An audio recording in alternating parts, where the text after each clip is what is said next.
ครับภาษาละนานั้นก็บ่ใช่เรียนยากอะหยังเนาะครับเรียนอักขระนะครับก็คืออักษรนะครับเรียนไม้นะครับก็คือสระนะครับเอาสองอย่างเนี่ยมาผสมกรรมกันแบบภาษาละนานะครับตามหลักการนะครับ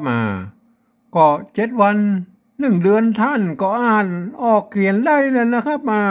สบายมากนะครับ แต่มันจะยากอยู่หน่อยเนาะฮะตอนที่ว่าเราจะเอาไปขยายความให้คนอื่นได้ฮู้ได้หันโดยนี่นะครับอันนี้มันยากตอนนี้นะครับเพราะว่าภาษาละนานั่นนะเป็นภาษาที่มันตายไปแล้วนะครับมันเปิ้นไม่ได้ใช้ในทางราชการมาเมิ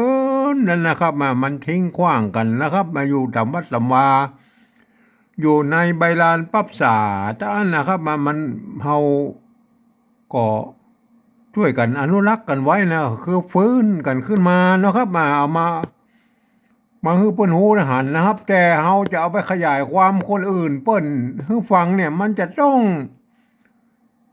เอาภาษาอื่นๆนะครับมาปริวัตินะครับเอามาเขียนนะก็คือปริวัตินะครับ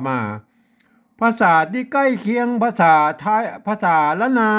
ที่สุดก็คือภาษาไทยนะครับภาษาไทยนะภาษาไทยเพราะว่าที่มาเนี่ยมันอันเดียวกันเนาะครับที่มามันอันก็คือพ่อขุนรามคำแหงเหมือนกันนะครับมาจากพ่อขุนรามคำแหงเหมือนกันนั่นนะครับอ่าเฮาอ่าต่างบัดสมัยปัจจุบันนี่นะครับมันก็ต่างคนต่างเขียนแล้วก็เอาภาษาไทยมาเขียนเนี่ยมันก็คนละทิศคนละทางเนาะครับมันก็ไปคนละทิศคนละทางก็ฝ่ายข้าเขียนอยู่ได้ก็เขียนนะครับมันก็อย่างว่านะครับผมเองเนี่ยผมได้ใช้หลักการนะครับของข้อตกลงนะครับของสภาวัฒนธรรมมหาวิทยาลัยเชียงใหม่นะครับเมื่อปลายปี28นะครับเปิ้นได้ตกลงกันไว้ว่านะครับการปริวัติภาษาธรรมนานั่นนะครับมีอยู่3 แบบนะครับ3 ระดับนะครับก็คือแบบที่1นั้นนะครับเปิ้นจะใช้เอาไว้บันทึกลักษิลาจารึกหรือเอกสารสำคัญพวกน่ะเฮาบ่อู้ถึงแล้วครับเฮามาอู้แบบถึงตัวแบบที่2ครับแบบที่2นั่นก็คือการยืมเอาอักษรไทยนะครับมาปรับเทียบเพื่อเป็นอักษรล้านนานะครับแล้วประกอบกรรมขึ้นมากับแบบภาษาไทยนะครับผสมผสานกันไปเนาะครับมันก็บางครั้งมัน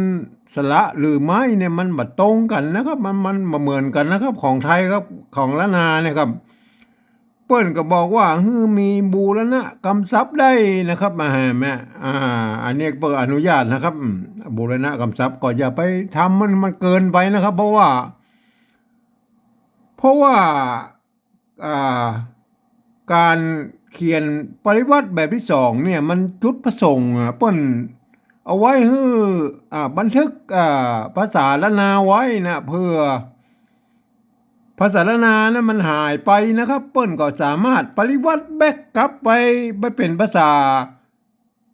ละนาได้เหมือนเก่านะครับหมายไหมคนทั่วไปบ่สามารถเข้าอ่านได้นะครับมันก็อย่างว่านะครับมันจะผิดเพี้ยนสำเนียงนะครับแบบที่3นั้นเดี๋ยวก้อยโอ้กันทีหลังนะเอาแบบที่2ก่อนนะครับเทียบกันมานะครับมาเทียบกันมาเอาโอ้เลยนะครับเฮามาปฏิวัติแบบที่2เลยนะครับเดี๋ยวแบบที่3ค่อยว่ากันของเปิ้นมีแล้วนะครับของนะครับเอาตัวค้าเนี่ยก็ยืมตัวขอไข่นะครับมาเทียบนะครับเห็นไหมค้านะครับกันย้อนนี่ก็กลัวตัวอ้างนะครับเห็นไหมกันย้อนนะครับอ้างตัวง่าของงองูนะครับเห็นไหมง่ายกว่าครับเปิ้ลนะครับอันนี้เปิ้ลนะครับไม้เก๋นะครับตัวป้านะครับตัวป้าก็ยืมตัวพอพานนะครับมาเขียนนะครับ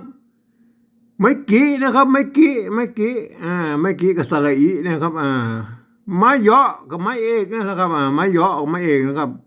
หางหน้านะครับหางหน้าก็คือตัวนอนหนูนะครับเห็นไหมยืมหน่อยฮะของเปิ้ลนะครับไม่ใช่ของเพิ่นนะครับอ่านว่าของเปิ้ลนะครับเนี่ยเปิ้ลบ่สามารถที่จะฮื้อคนอื่นมาอ่านได้นะครับ ที่บอกฮู้เฮียนภาษาละนานะมาอ่านได้นะครับ มันจะผิดเพี้ยนสำเนียงนะครับ มันจะไปอ่านว่าของเพิ่นเนี่ยมันบ่ได้นะของเปิ้ลนะครับของเปิ้ลนะครับตัวป้าเนี่ยตัวพอพานเนี่ยมันยืมมาเป็นตัวป้านะครับเห็นไหมตัวปอปลาตัวปอภาษาทาละนานมันมีสองตัวนะครับ มันมีตัวปะกับตัวปะนะครับเห็นไหมมันมีอักษรสูงอักษรต่ำนะครับเห็นไหมมีนะครับตัวมอนมายืมตัวมอมาเป็นตัวมะนะครับเห็นไหมไม่กี่กับสระอีนะครับแหมง่ายกว่าครับง่ายอันนี้แล้วนะครับแล้วเป็นภาษาเป็นภาษาเขาเรียกว่าเปิ้ลเป็นตัวพิเศษนะครับเปิ้ลเป็นตัวพิเศษนะตัวแรครับใส่สะกดด้วยตัวว่านะครับก็อ่านว่าแล้วนะครับบ่ต้องมีไม้ซัดแล้วนะครับมันมีต้องมีไม้ก่อจ้างแล้วเห็นไหมป้นก็เขียนอย่างนี้มาตั้งแต่โบราณแล้วนะครับตั้งสมัยป้นมันมีไม้เหาะไม่ซัดไม้เหาะไม่ซัดแล้วนะครับเห็นไหมป้นก็เขียนอย่างนี้นะครับสมัยบาลีนี่มันก็มีบางตำรานะก็พวกเขาใส่ไม่ซัดเข้าไปมันงามมันเหมือนของโบราณนะครับของโบราณพวกเขียนเต้าอี้นะครับแล้วนะครับแล้วก็อันนี้เฮาก็ขอบูรณะกำซับให้มันเป็นหน้าตามันไทยๆหน่อยเห็นไหมแล้วนะครับแล้วก็แล้วไทยเลยเฮวนะครับเฮวนะในภาษาละนานั่นน่ะตัวฮอเสียงฮอเนี่ยเปิ้นจะขี่เอาตัวละมาเขียนแตนมาตั้งแต่สมัยโบราณเก่าเงาแล้วนะครับตัวละเขียนแตนเฮวนี่มันภาษาเมืองแท้ๆแล้วก็เฮวไทยมันบ่มีก็มันแล้วนะมันบ่มีแล้วก็แล้วเฮวนะครับเฮวนะครับแม่เฮวก็ไอ้ที่เปิ้นเอามันล่ามควายนะครับเปิ้นก็เอาเนี่ยเฮวเครื่องมือล่ามควายนะครับที่เปิ้นเอาไม้ไผ่มาโกงยาวๆนะครับแล้วเอาลูกตุ้มใส่ทั้งลุ่มนั่นนะฮะแล้วก็เอาป่ายมันไปมัดหูดังควายพวกนะครับมาปล่อยหูควายมันเล็มกินหญ้าอยู่แถวนั้นนะครับเห็นไหมเฮวเปิ้นฮ้องว่าเฮวนะครับเฮวนะครับสระเอนะครับมาแตนไม้แก่นะครับตัวละนะครับตัวละก็เอาตัวละมาเขียนนะครับเห็นไหมตัวละมาเขียนนะครับไม่ขอจ้างไม่โทรนะตัวว่านะครับเนี่ยแล้วอ่านว่าเฮวนะครับเนี่ยที่บ่สามารถให้คนอื่นมาอ่านได้มันเปิ้นจะอ่านแล้วเลยครับมันผิดเพี้ยนนะครับมันต้องเป็นคนที่เปิ้นหูภาษาละนามาอ่านนะครับอ่านว่าเฮวนะครับเปิ้นนี่มึกตะกี้เปิ้นนี่เขียนตะกี้แล้วครับเปิ้นนะครับมีสายนะครับตัวสะนะครับเห็นไหมตัวสะก็ยืมตัวสอเสือเนี่ยนะมาเป็นนะครับไม้กากับสระอานะครับหางหญ้านะครับหางหญ้ากับตัวยอยักษ์เลยนะครับเห็นไหมตัวหญ้านะครับตัวหญ้าเพิ่นยืมตัวยอยักษ์นะครับมาเป็นนะตัวหญ้านะครับถ้าเป็นตัวยะเนี่ยมันก็ตัวอยนะครับตัวอยนะหางยาวนะครับตัวยะนะครับอันนี้มันออกเสียงยอยักษ์ไทยนะตัวยะนะครับอยู่ยาอย่างยากนะครับอันนี้ตัวญะนะครับตัวญะนี่ออกเสียงยอยักษ์แบบละนานะครับญะนะครับบ่ดีนะครับบ่ดีบ่มีเนี่ยมันเปิ้นเป็นกรรมพิเศษนะครับเป็นเอาสองตัวมารวมกันให้มันเขียนอย่างนี้นะครับไม่ใช่อ่านว่าบีดนะครับมันเป็นลูกเล่นของภาษาละนานะครับแม่ป้นเขียนอย่างนี้นะบอดีนะครับเขาก็บูรณะกำซับเข้าไปหน่อยนะครับแล้วก็บอดีนะครับบอดีนะเขียนว่าบอดีนะครับเห็นไหมต้องเขียนไว้อย่างนี้นะบอดีสะปายนะครับสะปายนะครับตัวป้านะครับสะปลายนะอันสะนี่เสียงจัตวานะครับแม่ตามสำเนียง ไตยวนเจียงใหม่นะครับสะนะครับ อันนี้ตัวนี้อันว่าสะนะตัวต้องพ่อว่าเป็น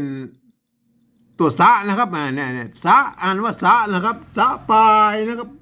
ตัวป้านะครับเสียงสามัญนะครับ เสียงสามัญอ่านว่าสะปลายนะครับสะปลายนะครับตึงอันนี้เสียงโทพิเศษแล้วนะครับแม่ตึงเห็นไหมตึงตึงกึ่งนะครับตึงเทียมไปนะครับตัวตะไม่กี่ไม่ขอจ้างก็คือไม่โทนะตัวงะนะครับอ่านตึงเห็นไหมอ่านว่าตึงนะครับอันนี้ตัวตะนะครับ อ่านว่าตึงนะครับกึ่งกึ่งกับอันเดียวกันนะครับกึ่งเสียงโทพิเศษนะครับกึ่งเข้าโทพิเศษทำแล้วนะครับเข้าเข้านี่เอามาไม้ซัดดินเบามาตัวแล้วนะครับเห็นไหม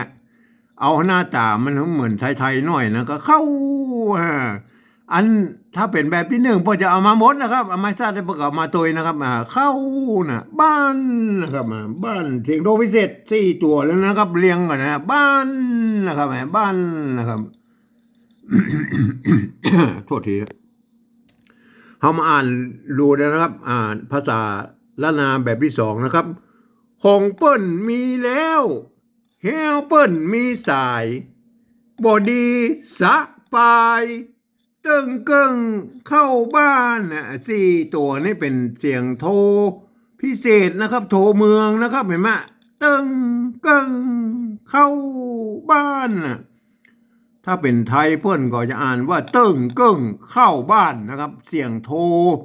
ปกตินะครับเห็นไหมอันนี้มันสามารถที่มาคนอื่นมาอ่านได้นะครับเอามาอู้กันแบบที่3เลยนะครับแบบที่3นั่นก็คือการที่ฟังนะครับ ฟังเอาภาษาละนาทางบนเปิ้นว่าอย่างไรนะครับแล้วก็เอาภาษาไทยนะครับ ภาษาไทยมาเขียนนะครับสะกดเขียนไปตามนั้นนะครับมันจะได้ออกมาอย่างใดก็แล้วแต่ส่วนแล้วแต่นะครับหลักการของปี28เปิ้นว่าอย่างอันนะครับหลักการของปี28นะเปิ้นว่าอย่างอันนะครับแต่มันก็มีอย่างว่านะครับภาษาไทยนั้นเป็นระบบ5 เสียงนะครับเปิ้นบ่สามารถที่จะเขียนเสียงเนี่ยเสียงโทเมืองเนี่ยเปิ้นบ่สามารถเขียนได้นะครับเปิ้นเขียนได้แค่นี้เพราะว่ามันมีไม้โทพิเศษนะครับไม้เปิ้นบ่มีเสียงนี้เปิ้นบ่มีเปิ้นก็เขียนได้เติ้งเกิ้งเข้าบ้านเนี่ยนะครับท่านจะต้องบางคนก็เอาอย่างเอี้ยนะครับมันเป็นเติ้งเกิ้งเข้าบ้านเนี่ยมันเสียงอื่นมันเวลาเขียนมันก็ผเลิศไปหมดนะครับมันก็จะต่ำมันไปหมดนะครับมันก็จะไปกันพลาบไปเป็นยาวเป็นช่วงไปเลยนะครับผมเองเนี่ยนะครับใช้หลักการของข้อตกลงปี28ของสภาวัฒนธรรมมหาวิทยาลัยเชียงใหม่นะครับก็ใช้หลักการนะครับ แต่ขออนุญาตนะครับปรับปริวัตินะครับในภาษาเสียงโทพิเศษเนี่ยผมจะใส่จุดประดับไว้นะครับ เพื่อที่ปุ้นเขียนมาได้นะครับจะเอาจุดประดับไว้นะครับเพื่อหูไว้ว่านี่เป็นเสียงโทพิเศษนะครับแล้วก็เสียงอื่นนะเขียนไปตามนั้นนะครับภาษาไทยเพิ่นจะเขียนได้หมดกูเสียงนะครับยกเว้นตัวนี้ตัวเดียวนะครับเสียงโทพิเศษวัดพระสิงห์เปิ้นฮ้องว่าเสียงตีเพี้ยนนะครับเปิ้นจะใช้ตัวเอียงนะครับมันก็คืออันเสียงเดียวกันนั้นนะครับก็คือเสียงระหว่างเสียงโทปกติและเสียงตีนั่นนะครับมันจะอยู่ระหว่างกลางนั้นนะครับเห็นไหมเสียงโทพิเศษนะครับหรือตีเพี้ยนนะครับเห็นไหมเอามาปริวัติแบบที่3เลยนะครับเอาหูฟังนะครับ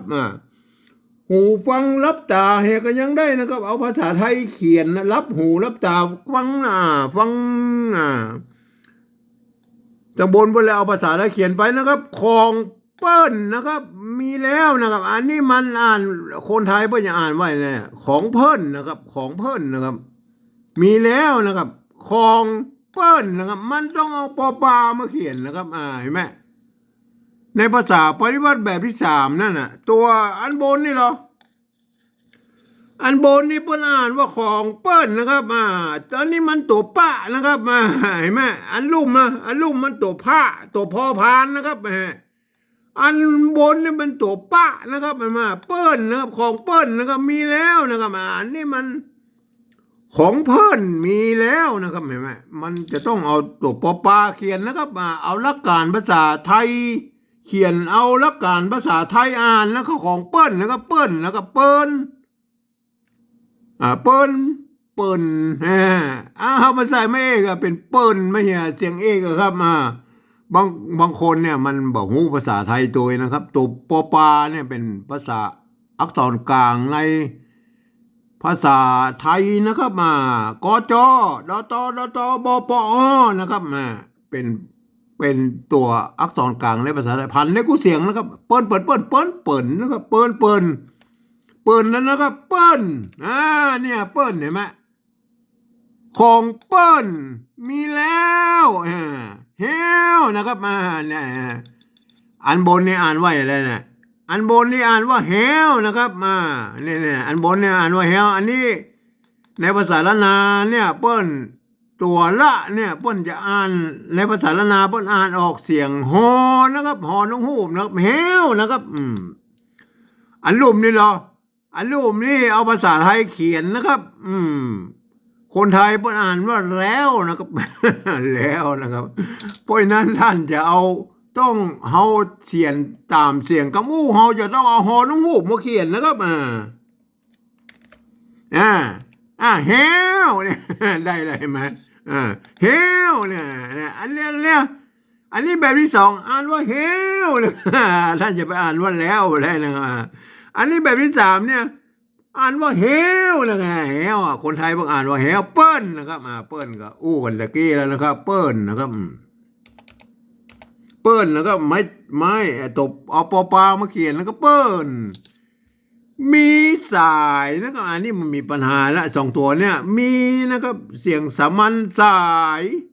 มีสายเสียงจัตวาเห็นไหมอันนี้เปิ้ลก็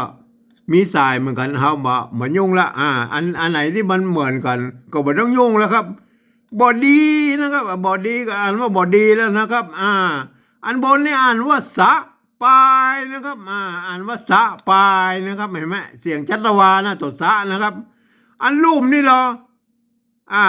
อันรูปนี่อันนี้ตัวสะนะอันนี้ตัวปะนะครับเห็นไหมอ่านว่าสะปายนะอันรูปนี่เหรออันรูปนี้ตัวสอเสือตัวพ่อพานนะครับอ่านว่าคนไทยเพิ่นอ่านว่าสะพายนะครับ เห็นไหมมันเขียนเหมือนกันแต่ละอ่านต่างกันนะเพราะว่าเอาหลักการของแต่การเขียนนั่นมาอู้นะครับสะปายนะครับยังเฮ้ยได้ว่ามันเป็นสะปายนะครับก็สะก็ใส่ไม่เอกก็ว่าเนี่ยก็สะเห็นไหมสะอันนี้เป็นคือการปริวัตินะครับปริวัติภาษานะครับเพราะว่ามันถึงจะมันจะผิดหลักการของภาษาไทยนิดๆหน่อยๆมันก็ว่ากันไปนะครับสะนะครับสะปายนะครับตัวนี้ตัวป้าแล้วมันต้องเอาปอปลามาเขียนนะครับปอปลามาเขียนแล้วก็สะปายนะครับปายได้ละเห็นไหมบอดี้สะปายนะฮะสะปายนะครับโทษดิมันอันรูปมันสะปายโทษผมอู้ผิดไปละอันบนสะปายนะครับสะปายนะครับมันจะต้องเอาไม้จัตวานะโทษทีไม้จัตวานะครับไม้จัตวา